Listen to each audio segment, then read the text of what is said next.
আজ বানাবো ডাব চিংড়ি। এই ডাব চিংড়ি একটা ঐতিহ্যবাহী রান্না বাংলার। প্রথমে এই চিংড়ি মাছগুলোকে ভালো করে ধুয়ে নুন হলুদ মাখিয়ে রেখে দেবো। তারপর একটা ফ্রাই প্যানেতে ভালোভাবে ফ্রাই করে একটা আলাদা জায়গায় তুলে রাখবো। তারপর লাগবে ডাব। ডাবটাকে কাটবো, তার জলটাকে আমরা পুরোভাবে ব্যবহার করব এখানে। আর নিয়ে নেব কিছুটা পরিমাণ শাঁস।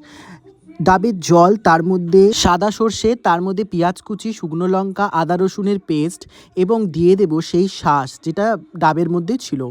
তারপর এটার একটা ব্লেন্ডারে ব্লেন্ড করে একটা পেস্ট রেডি করে নেব।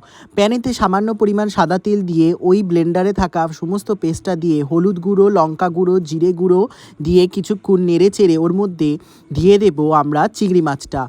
তারপর চিংড়ি মাছটাকেও ভালোভাবে কিছুক্ষণ নেড়ে ফুটিয়ে নিয়ে ওর মধ্যে দিয়ে দেবো কিছুটা পরিমাণ ডাবের জল এবং তারপরে ঢেকে 10 মিনিট বসিয়ে রাখলেই রেডি আমাদের এই ডাব চিংড়ি। খেতেও অতুলনীয় এবং আপনারাও